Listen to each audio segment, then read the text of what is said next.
আসসালামু আলাইকুম। আজকের সর্বশেষ সংবাদ জানাবো আমি নুসরাত। প্রথমে জানিয়ে দেব সংবাদ শিরোনাম।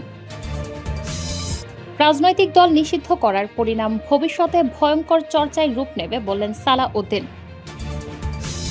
5 ব্যাংক চূড়ান্তভাবে একীভূত হচ্ছে, বসছে প্রশাসক। ইয়েমেনের বন্দরে বিমান হামলা ইসরায়েলের। সর্বশেষ জানাবো নেপালে নতুন প্রধানমন্ত্রীরও পদত্যাগ চায় জেনজি। শিরোনাম শুনলেন, এবারে বিস্তারিত। রাজনৈতিক দল নিষিদ্ধ করার পরিণাম ভবিষ্যৎ ভয়ঙ্কর চর্চায় রূপ নেবে বললেন সালাউদ্দিন। বিএনপির স্থায়ী কমিটির সদস্য সালাউদ্দিন আহমেদ বলেছেন, রাজনৈতিকহীন উদ্দেশ্য যে যা কিছু আসন বেশি পাওয়ার লোভে জাতীয় স্বার্থের বাইরে গিয়ে কেউ যদি পিআর চায় সেটা ভয়ঙ্কর পরিণতি ডেকে আনবে। তিনি বলেন, যারা আন্দোলনের কর্মসূচি ঘোষণা করেছে তাদের দাবি জুলাই সনদ বাস্তবায়নের প্রক্রিয়াটি আলোচনাধীন। এমন সময় আন্দোলন করা কতটা উচিত সেটা জনগণ দেখবে। মঙ্গলবার 16 সেপ্টেম্বর গুলশানের নিজ বাসায় সমসাময়িক ইস্যুতে কথা বলার সময় বিএনপির স্থায়ী কমিটির সদস্য সালাউদ্দিন আহমেদ এসব কথা বলেন। মাঠের জবাব মাঠে দেয়া হবে হুঁশিয়ারি দিয়ে এই বিএনপির নেতা বলেন, উচ্চ নিম্ন সব ক্ষেত্রেই আমরা পিআর পদ্ধতির বিপক্ষে। তারা ইশতেহার নিয়ে জনগণের কাছে যাক, ম্যান্ডেট নিয়ে তারা তাদের ভাবনা বাস্তবায়ন করুক। নির্বাহী আদেশে নয়, বিচারিক প্রক্রিয়ার মাধ্যমে রাজনৈতিক দলের নিষেধাজ্ঞার বিষয়টি সমাধান হোক। তিনি বলেন, নির্বাহী আদেশে রাজনৈতিক দল নিষিদ্ধ করার পরিণাম ভবিষ্যতে ভয়ঙ্কর চর্চায় রূপ নেবে। নির্বাহী আদেশে রাজনৈতিক দল নিষিদ্ধ করতে গেলে স্বৈরাচারের সঙ্গে যুক্ত 28টি দলকে নিষিদ্ধ করতে হবে। নির্বাচন কাদের নিয়ে হবে? এটার উদ্দেশ্য এমন হতে পারে যে নিজেদের অতিরিক্ত সুবিধা নিতে আন্দোলনকারীরা আরও দলের নিষিদ্ধের দাবি জানাতে পারে। এতে জাতীয় ঐক্য বিনষ্ট হবে। এ সূত্র ধরে প্রতিটি সুপ্ত সুযোগ নেবে। স্থিতিশীল সরকার গঠন করতে না পারলে জাতীয় নিরাপত্তার সঙ্গে আঞ্চলিক নিরাপত্তা হুমকিতে পড়বে বলেও মন্তব্য করেন সালাউদ্দিন। 5 ব্যাংক চূড়ান্তভাবে একীভূত হচ্ছে, বসছে প্রশাসক। দীর্ঘদিনের অনিয়ম ও দুর্নীতিতে জর্জরিত 5টি শরিয়া ভিত্তিক বেসরকারি ব্যাংককে একীভূত করে একটি নতুন রাষ্ট্রায়ত্ত ব্যাংক গঠনের চূড়ান্ত সিদ্ধান্ত নিতে বৈঠক বসেছে বাংলাদেশ ব্যাংকের পরিচালনা পর্ষদ। মঙ্গলবার 16 সেপ্টেম্বর বিকাল 3টায় বাংলাদেশ ব্যাংকের প্রধান কার্যালয়ে এ বিশেষ বোর্ড সভা শুরু হয়। গভর্নর আহসান এইচ মনসুরের সভাপতিত্বে সভায় অংশ নেন কেন্দ্রীয় ব্যাংকের বোর্ড সদস্যরা। সরকারি সিদ্ধান্ত অনুযায়ী ফার্স্ট সিকিউরিটি ইসলামী ব্যাংক, সোশ্যাল ইসলামী ব্যাংক, গ্লোবাল ইসলামী ব্যাংক, ইউনিয়ন ব্যাংক এবং এক্সিম ব্যাংক, এই 5 ব্যাংককে একীভূত করে একটি নতুন রাষ্ট্রীয় মালিকানাধীন ব্যাংক গঠিত হবে, যার সম্ভাব্য নাম রাখা হয়েছে ইউনাইটেড ইসলামী ব্যাংক। সভায় প্রতিটি ব্যাংকে একজন করে প্রশাসক এবং তার সহায়তায় আরও 4 জন করে কর্মকর্তা নিয়োগ দেওয়ার সিদ্ধান্ত নেওয়া হয়েছে। প্রশাসকেরা একীভূত প্রক্রিয়ায় তদারকি করবেন এবং আমানতকারীদের অর্থ ফেরতের বিষয়টি নিশ্চিত করবেন। একীভূত হওয়ার পর ব্যাংকগুলোর পরিচালনা পর্ষদ ও ব্যবস্থাপনা পরিচালকের পদ শূন্য ঘোষণা করা হবে।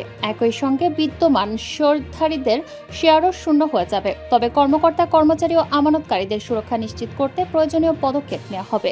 কেন্দ্রীয় ব্যাংকের তথ্য অনুযায়ী একীভূতকরণের জন্য প্রাথমিকভাবে 35,200 কোটি টাকা প্রয়োজন, যার মধ্যে সরকার 20,200 কোটি টাকা দিচ্ছে। ব্যাংকগুলোর সমস্ত সম্পদ ও দায়ভার নতুন গঠিত ইউনাইটেড ইসলামী ব্যাংকের অধীনে স্থানান্তর করা হবে। প্রাথমিকভাবে এটি রাষ্ট্রীয় মালিকানাধীন থাকলেও নির্দিষ্ট একটি পর্যায়ে পৌঁছানোর পর বেসরকারি খাতে শেয়ার ছেড়ে দিয়ে সরকারের বিনিয়োগ ফিরিয়ে আনার পরিকল্পনা রয়েছে। বড় অঙ্কের আমানতকারীদের শেয়ার দেওয়ার প্রস্তাব থাকবে, তবে ছোট আমানতকারীরা চাইলে তাদের টাকা ফেরত নিতে পারবেন, কোনো বাধা থাকবে না। এই 5 ব্যাংকের মধ্যে 48 থেকে 98% ঋণ বর্তমান খেলাপি। কেন্দ্রীয় ব্যাংকের পর্যবেক্ষণে উঠে এসেছে ফার্স্ট সিকিউরিটি, ইউনিয়ন, গ্লোবাল ও সোশ্যাল ইসলামী ব্যাংক দীর্ঘদিন ধরে এস আলম গ্রুপের নিয়ন্ত্রণে এবং এক্সিম ব্যাংক ছিল নাসা গ্রুপের চেয়ারম্যান নজরুল ইসলাম মজুমদারের অধীনে। এর আগে কেন্দ্রীয় ব্যাংক এসব ব্যাংকের চেয়ারম্যান ও পরিচালকদের সঙ্গে বৈঠক করে ফার্স্ট সিকিউরিটি, গ্লোবাল ও ইউনিয়ন ব্যাংক একীভূতকরণের সম্মতি দেয়। তবে এক্সিম ও সোশ্যাল ইসলামী ব্যাংক সময় চাইলেও তা মঞ্জুর হয়নি।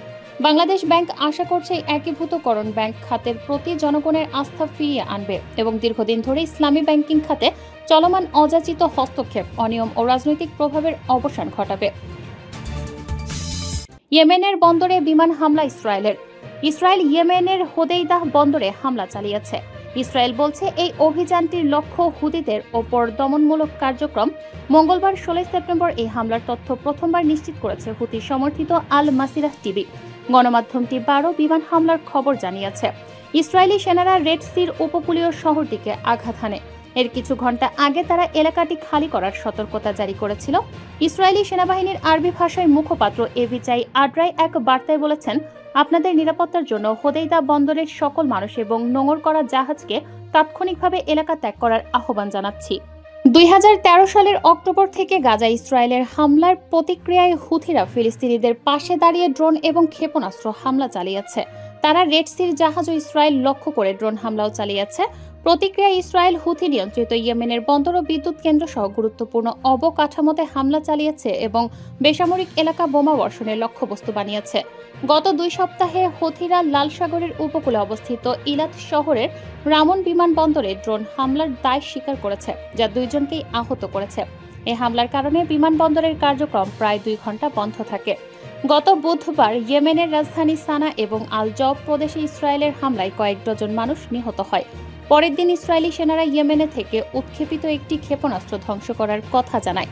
গত মাসের শেষের দিকে ইসরায়েল সানায় একটি বোমা হামলায় হুথি প্রধানমন্ত্রী আহমেদ আল রাহাউকে হত্যা করে। সংগঠনটি তার মৃত্যু এবং ক্যাবিনেটের প্রায় অর্ধেক সদস্যের মৃত্যুর জন্য প্রতিশোধ নেওয়ার ঘোষণা দেয়। উচ্চপদস্থ কর্মকর্তাদের মৃত্যুর কয়েক সপ্তাহ পরে হুথির প্রধানমন্ত্রীর নাম শুক্রবার ঘোষণা করে। নেপালে নতুন প্রধানমন্ত্রীরাও পদত্যাগ চায় জেনজি। নেপালের প্রধানমন্ত্রী কার্যালয়ে বালুবাটারে রোববার 14 সেপ্টেম্বর গভীর রাতে উত্তেজনা দেখা দিয়েছে। হামি নেপাল গোষ্ঠীর নেতা সুদান গুরুং ও তার সমর্থকরা প্রধানমন্ত্রী সুশীলা কার্কির পদত্যাগ দাবি করে বিক্ষোভ করেন। মাত্র 2 দিন আগে শপথ নেওয়া সুশীলা কার্কিকে জেনজি প্রজন্মের প্রতিনিধি হিসেবে নির্বাচিত করা হয়েছিল। তাদের প্রধান দাবি, প্রধানমন্ত্রী 3 জন গুরুত্বপূর্ণ মন্ত্রী নিয়োগ দিয়েছেন তাদের পরামর্শ না নিয়ে, যা হামি নেপালের বিরোধিতা করেছে। নতুন মন্ত্রীরা হলেন গৃহমন্ত্রী ওম প্রকাশ আর্জল, অর্থমন্ত্রী রমেশ্বর থানাল এবং শক্তিমন্ত্রী কুলমান খেসিং। 8 সেপ্টেম্বর থেকে শুরু হওয়া আন্দোলন পুরো দেশে ছড়িয়ে পড়ে এবং নেপালে রাজনৈতিক অস্থিরতা তৈরি করে। এই আন্দোলনের নেতৃত্বে ছিল হামি নেপাল, যা তরুণদের সংগঠন ও জাতীয় রাজনৈতিক সংস্কারের দাবিতে কাজ করে। সুদান গুরুং বলেন, আমরা প্রধানমন্ত্রী চাই না, আমরা পরিবর্তন চাই। বর্তমান সংসদ বিলুপ্ত করতে হবে এবং নতুন নেতৃত্বের অন্তর্বর্তী সরকার গঠন করতে হবে, যা জেনজির দাবিতে প্রতিফলিত করবে। রোববার কাঠমান্ডু রিপোর্টার্স ক্লাবে তার সংবাদ সম্মেলনে হিংস্রতায় পরিণত হয়।